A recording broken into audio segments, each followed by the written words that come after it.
Hola, buenas noches. Me alegra poder verlos aquí hoy. Estamos acompañando diferentes lugares y también estudiando la Biblia de una manera especial.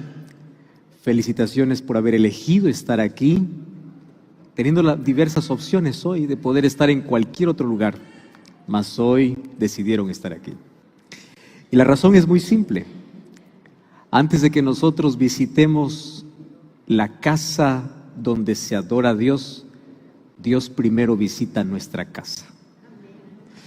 Y nosotros estamos aquí ya por un milagro. Y es que Dios ya comenzó a trabajar en nuestro corazón. Vamos a hacer una oración. Oramos. Gracias, Señor, por darnos este privilegio enorme de poder estar aquí en este lugar. Aquí te adoramos, unimos nuestras voces, cantamos, hablamos contigo. Mas en medio del ajetreo de nuestra vida, hacemos pausas para poder oír tu voz. Y en esta tarde hay tantas personas aquí reunidos en este templo para poder expresar gratitud, como también el mayor deseo que hay en nuestro corazón. Gracias porque tú nos buscas, tú siempre vas hasta donde nosotros estamos y tú nos traes para un lugar como este, propiciando un encuentro extraordinario contigo. Gracias por las decisiones que esta noche se tomarán. Gracias por las cientos de personas que nos están acompañando desde una plataforma virtual, desde una red social. Aquellos que están en YouTube, aquellos que están en Facebook, aquellos que escuchan por cualquier medio. Que tu palabra, como siempre, pueda llegar al corazón, pueda tocar las fibras más íntimas de nuestra vida, pueda poder llenarnos de luz, de esperanza, de consuelo, de fortaleza, pero sobre todo, que la salvación hoy pueda ser ofrecida y pueda ser aceptada por todos nosotros. Por eso colocamos nuestra vida a tu disposición. Así como tu palabra hoy está en nuestras manos, queremos que puedas colocarlo en nuestro corazón y pueda traer vida, pueda traer gozo, alegría, pueda llenar nuestro vacío, curar nuestras heridas, responder nuestras inquietudes. Y hoy podamos salir tan felices de haber tenido un encuentro transformador con Cristo Jesús. Que tu Santo Espíritu toque nuestro corazón y podamos oír de manera clara y nítida tu voz. En el nombre de Jesús. Amén. Amén. Yo quiero saludar en este momento a todos aquellos que nos están acompañando desde casa y en diferentes países. Aquí tenemos una iglesia reunida, más tenemos otra iglesia virtual, allí del otro lado.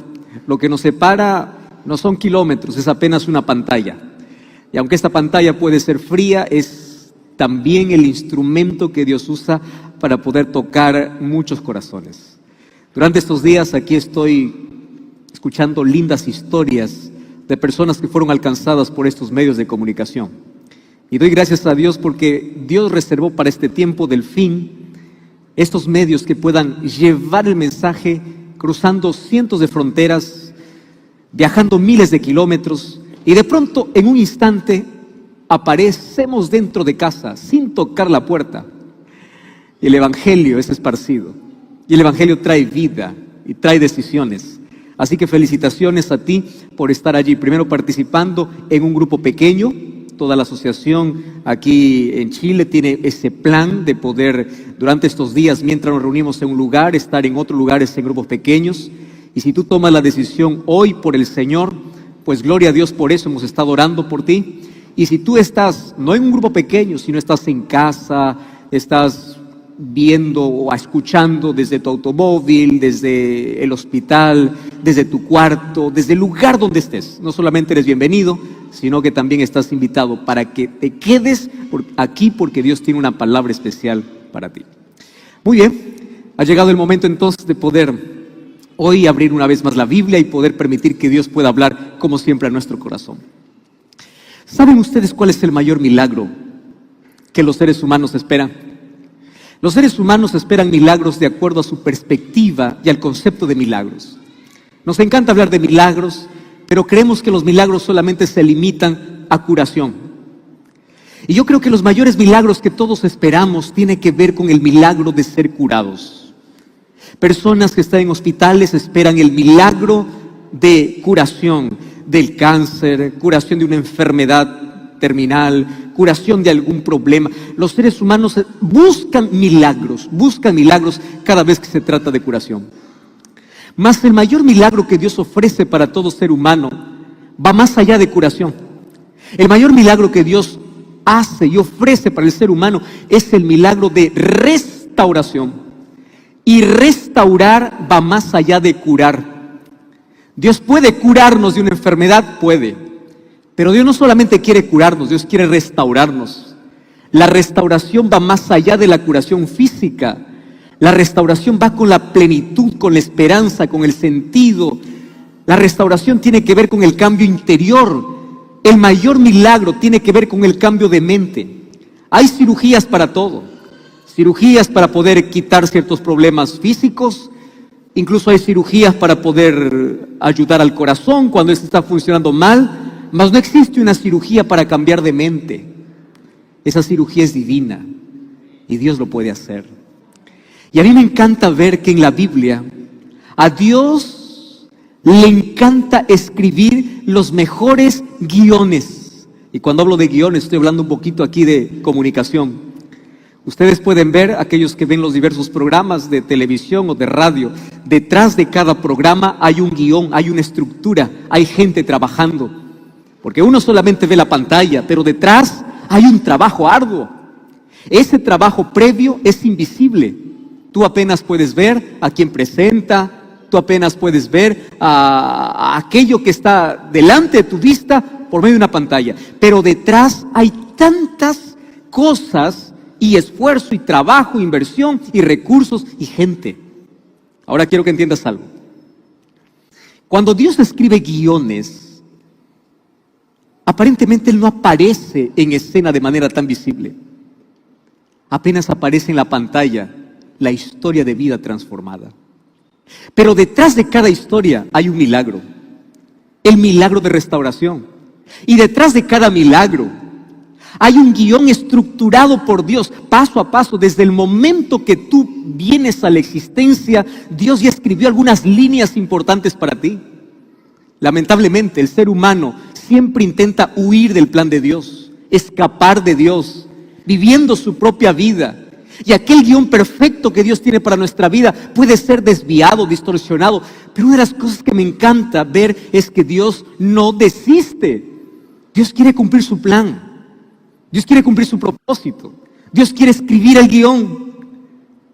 Pero a veces nosotros queremos quitar a Dios de ser el protagonista de nuestra historia y le decimos así: Señor, deja de escribir el guión de mi vida y déjame yo escribir mi propio guión. Y cuando nosotros comenzamos a escribir nuestro guión de vida, siempre termina en fracaso, en dolor, en muerte, en destrucción. Pero ahí aparece una vez más Dios y dice: déjame reescribir tu historia. Y saben, hoy quiero analizar con ustedes el guión perfecto, un guión perfecto de una historia que jamás alguien podría imaginar que habría de acontecer.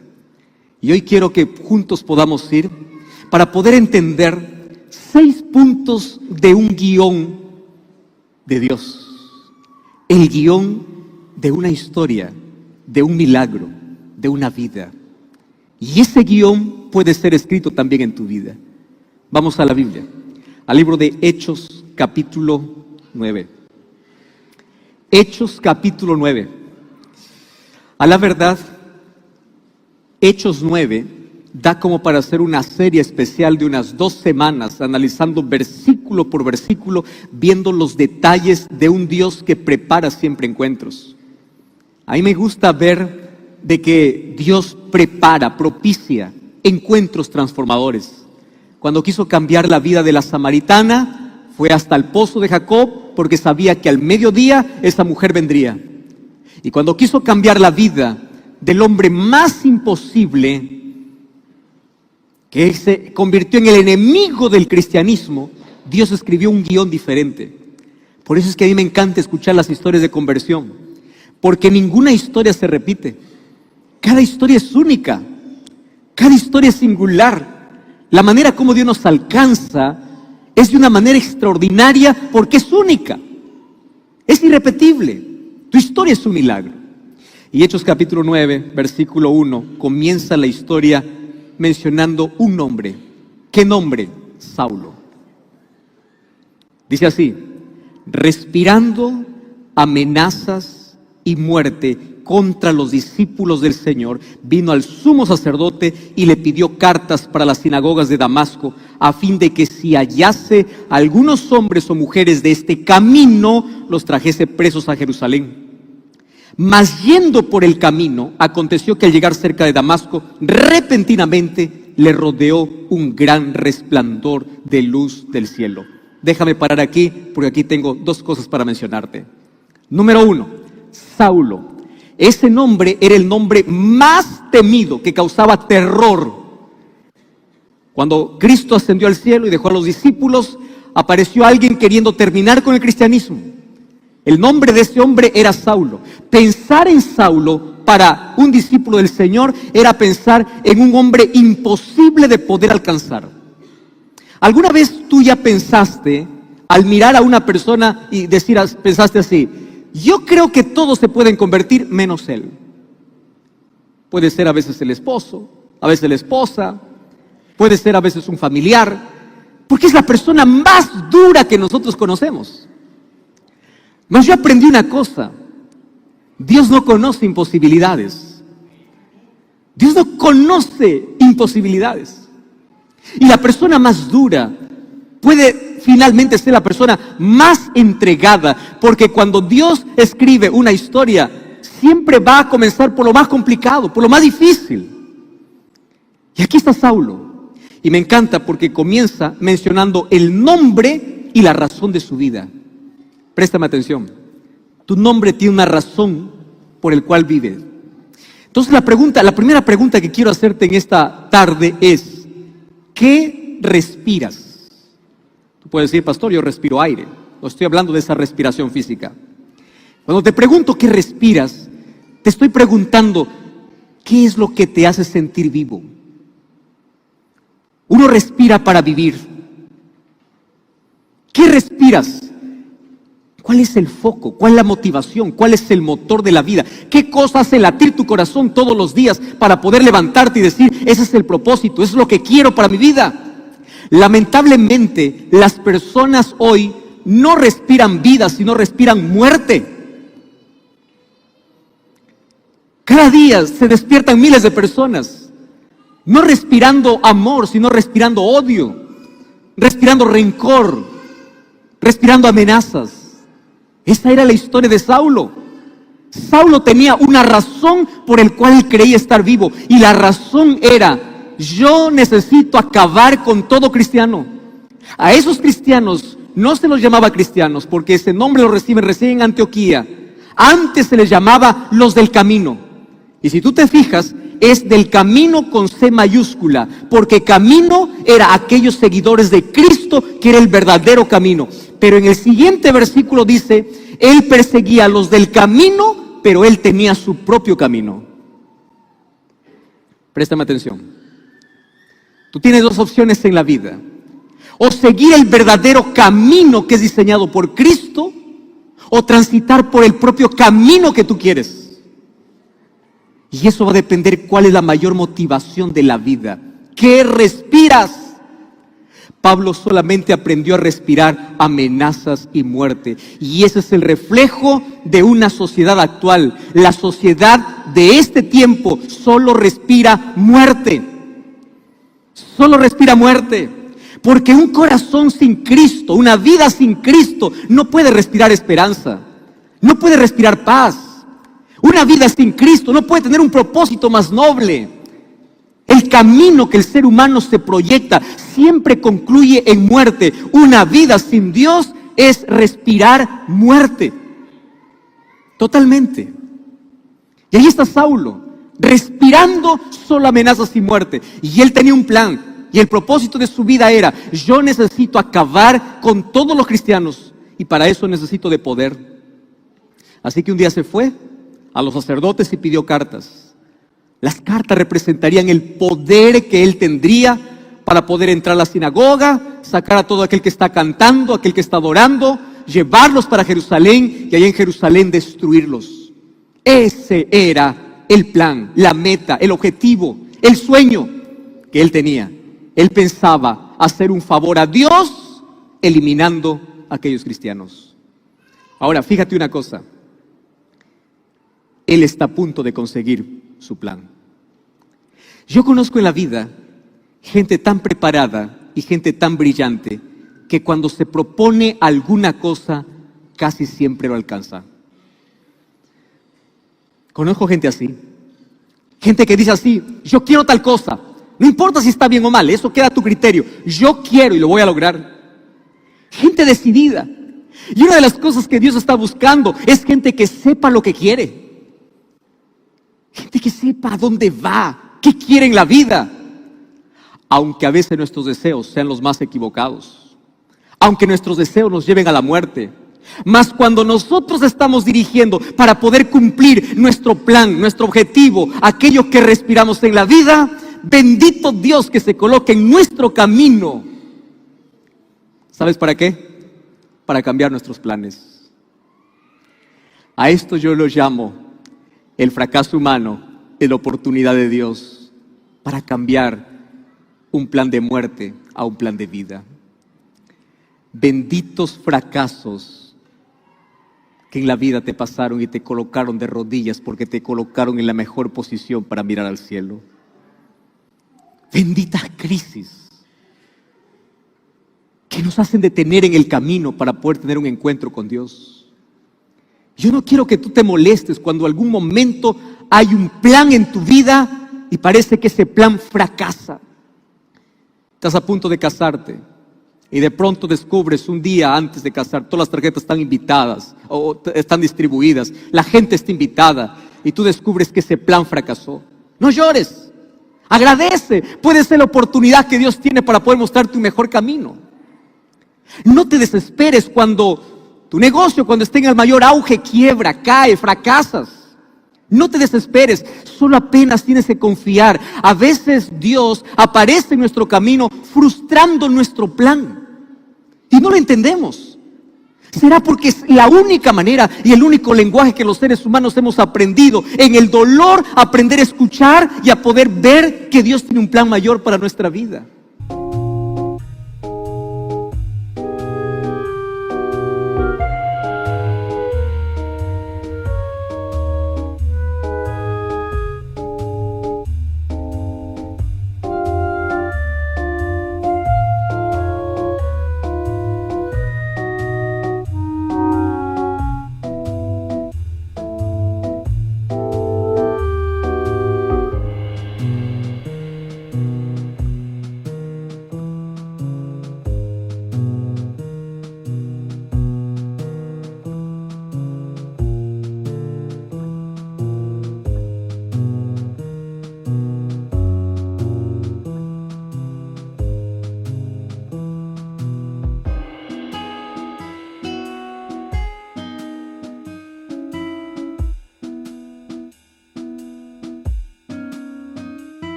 Benditos fracasos.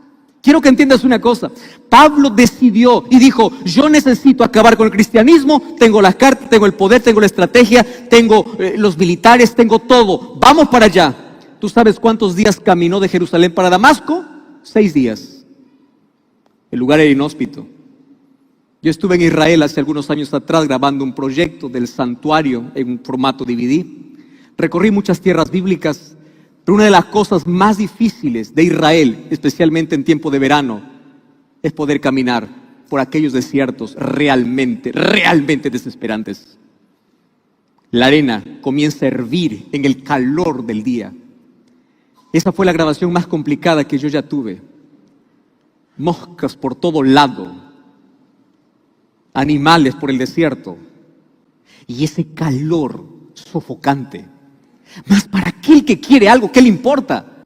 6 días, él no tenía un avión, él no fue en carro, habían solamente 2 maneras, o era a caballo o era caminando. Y él imagino que tomó un caballo junto a un séquito de otras personas o otros militares que le daban ese poder y caminó 1 día, 2 días, 3 días, 4 días, 5 días. Y a mí me encanta imaginar que Dios está allí desde el cielo mirando y diciendo así: está bien, avanza. Tu plan va hasta donde yo quiero. Porque tú puedes hacer los planes que quieras hasta donde Dios te permita. Un día Dios permitió que la torre de Babel sea levantada, hasta que Dios dijo: llegaste hasta aquí. Tú puedes hacer los planes que quieres en la vida hasta donde Dios te permita. Y si alcanzaste algunos planes y objetivos en la vida, es porque Dios lo permitió. Y si hubieron planes que fracasaron, es porque Dios también te limitó. Me encanta pensar en cómo los planes de fracaso pueden convertirse en planes de bendición. Su plan fracasó. 6 días. Él estaba entrando a la ciudad. Dice que él ya visualizó Damasco. Allá está Damasco. Vamos a entrar, vamos a acabar, vamos a ejecutar el plan. Y cuando esté en la puerta, aparece una luz. Repentinamente. Es Dios. Y Dios le cambia el plan de muerte a vida. Dios cambia los planes siempre para nuestro bien. Ahí aparece Dios. ¿Y sabes qué cosa es lo más irónico? Préstame atención aquí. Dios manda a Saulo a la misma ciudad que él iba a destruir para reconstruir su propia vida. ¿Tú sabes a dónde le mandó después que cayó al suelo? Después que escuchó la voz, ¿a dónde le mandó Dios? A Damasco. La tierra que para él era destrucción, finalmente sería la tierra de su transformación. Y ahí aparece la siguiente escena. Cayendo en tierra, oyó una voz que le decía: Saulo, Saulo, ¿por qué me persigues? Y él le dice: Señor, ¿quién eres? Y le dijo: yo soy Jesús, a quien tú persigues. Dura cosa te es dar coces contra el aguijón. Y él, temblando y temeroso, dijo: Señor, ¿qué quieres que haga? Y el Señor le dijo: levántate y entra en la ciudad y se te dirá lo que debes hacer. ¿A qué ciudad Dios le manda? A la ciudad que él iba a destruir. Dios le manda para reconstruirlo. Qué lección importantísima que encuentro yo aquí. Cuando Saulo fracasa en su plan, Dios le muestra un plan superior. Y allí, cuando se presenta a Saulo, se presenta con una pregunta, porque a Dios le encanta preguntar. El plan de salvación comenzó con una pregunta.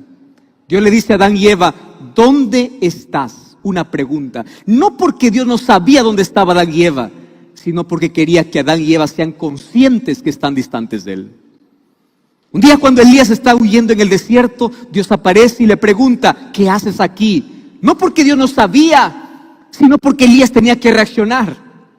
Un día se acerca un paralítico que está 38 años frente a un estanque esperando un milagro y le hace la pregunta: ¿tú quieres ser sano? Las preguntas demandan de una respuesta reflexiva. Y la pregunta que Dios le hace para Saulo es: Saulo, Saulo, dime por qué. Y Saulo nunca le respondió por qué. Saulo cambia la pregunta. En lugar de darle una respuesta, Saulo hace una nueva pregunta para Dios. Yo te voy a responder por qué si tú me dices primero quién eres. Yo creo que esta es una de las preguntas más inteligentes que todo ser humano puede hacer. ¿Quién eres? Yo soy Jesús, a quien tú persigues. Ah, tú eres Jesús. Y más inteligente aún, cuando tú sabes que es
Jesús, tú tienes dos opciones allí. O decir, déjame tranquilo hacer o seguir mi propio camino. O la segunda pregunta y la segunda opción es, dime qué quieres que haga. Pero estas dos preguntas tienen que ir de la mano. Sabes que hay personas que cuando se encuentran con Cristo, apenas hacen la primera pregunta, ¿quién eres, Señor? Y van, estudian la Biblia, descubren quién es Dios, pero se quedan allí. Tienen miedo de hacer la segunda pregunta, porque la segunda pregunta demanda de un compromiso, demanda de una entrega. Hay gente que conoce a Jesús desde niño. Hay gente que sabe quién es Dios. Hay gente que creció adorando a Dios. Hay gente que conoce quién es Cristo, pero solamente está bien allí. Dime quién eres, suficiente. Porque la pregunta ¿qué quieres que haga? Demanda de compromiso.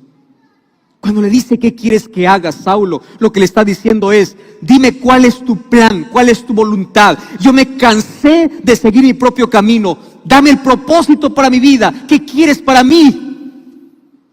Yo ya no quiero más seguir así. Tú eres Jesús. Yo pensaba que estaba haciendo lo correcto, estaba haciendo las cosas bien. Pero ahora que aparece en mi camino, dime qué quieres que yo haga. Y Dios siempre te va a presentar un plan a través de su iglesia. Por eso es que Jesús no le dice, ahora te voy a levantar como predicador. No, le dice, anda a la ciudad. Y allá en la ciudad Dios va a levantar a un mensajero. ¿Estás entendiendo por qué tú necesitas ir a una iglesia? ¿Estás entendiendo cuál es la misión del mensajero? Dios envía siempre a alguien que quiere descubrir el propósito de la vida a Damasco. Le envía a la iglesia, le envía un mensajero, le envía un amigo, le envía a alguien para mostrarle el plan que Dios tiene para él a través de su palabra. Y ahí está. ¿Qué quieres que haga? Quiero someterme a tus planes. Yo quiero vivir para ti. Y una de las cosas que Dios dice a Saulo es lo siguiente: dura cosa te es dar coces contra el aguijón. ¿Sabes qué cosa quiere decir esta expresión? Querido Saulo, dura cosa es continuar con tu plan. Es como intentar quebrar una roca con tu cabeza. Quien se va a herir eres tú. Yo sigo siendo Dios, pero tú sin Dios, ¿quién eres? Tú estás intentando seguir tu propio camino y tu propio plan, y eso te lastima. Cada vez que tú te alejas de mí, lo único que estás consiguiendo es herirte. Por eso Job capítulo 9 versículo 4 dice: Él es sabio de corazón y Él es poderoso en fuerzas. ¿Quién se endureció contra Dios y le fue bien? Dura cosa es golpearse contra la roca, intentando rechazar a Cristo, vivir lejos de Dios, porque finalmente tú terminas herido. Es allí donde la pregunta inteligente de Saulo es: entonces, si eso es lo que estoy haciendo en mi vida, dime qué quieres que haga. Yo quiero que entiendas una cosa: Tú puedes tener muchos planes bonitos en tu vida, pero el mejor plan siempre será aquel que Dios tiene para ti. Siempre será ese. ¿Y sabes cuál es el mejor plan que tiene para tu vida? Salvación. Y allí Dios le cambia de perseguidor a proclamador, de asesino a instrumento, porque Dios puede levantar de lo peor de este mundo como un instrumento en sus manos, cuando por su gracia son alcanzados y son perdonados. Así que la pregunta más importante no solamente es quién eres, Señor, sino ¿qué quieres que haga? ¿Qué quieres que haga? ¿Cuál es el propósito que tienes para mi vida? Y el texto continúa, versículo 10. Había entonces en Damasco un discípulo llamado Ananías. Cómo me encantan los Ananías. Los Ananías son las personas que Dios levanta siempre para hablar a los Pablos o a los Saulos. ¿Quién es un Ananías? El Señor le dijo así en visión: Ananías. Él respondió: heme aquí, Señor. Levántate y ve a la calle que se llama Derecha. Busque en la casa de Judas a uno llamado Saulo de Tarso. Él está orando. Ha visto en visión a un hombre llamado Ananías que entra, le pone las manos encima para que recobre la vista. Y Ananías respondió: Señor, yo ya escuché muchas cosas acerca de este hombre. Cuántos males ha hecho allá en Jerusalén. Tiene autoridad para poder prender a los que invocan tu nombre. Y el Señor le dijo: anda, porque instrumento escogido me es este para llevar mi nombre en presencia de los gentiles y de reyes y de los hijos de Israel. Préstame atención, que acá hay un asunto interesante. Dios va a un siervo suyo. Le dice a Ananías: quiero que te levantes y vayas para allá, porque hay alguien esperándote, y ese alguien se llama Saulo. Yo me imagino a Ananías, cuando recibió la orden, anda para Saulo, pensar así: yo no sé si esto es real, Dios no me está hablando. O me está entregando para ser muerto, o no sabe quién es Saulo. Porque aquí intenta corregir incluso a Dios. Le dice: Señor, ¿tú estás hablando del mismo Saulo que yo conozco? ¿De ese mismo que persigue a los cristianos? De ese, sí, a ese yo te mando. ¿Y sabes por qué Dios le estaba enviando al hombre más imposible y más duro para ellos? Porque hay una cosa que todos tenemos que entender. Antes que Dios nos mande a predicar, Dios ya fue adelante con su Santo Espíritu. Antes que podamos compartir la palabra a alguien, el Espíritu Santo ya lo visitó. Cómo me encantan escuchar aquellas historias de conversión. Hace un mes atrás yo recibí un mensaje ahí en Instagram. Una muchacha de 22 años de edad. Pastor, me contaba ella parte de su historia: fracaso, aborto, decepción.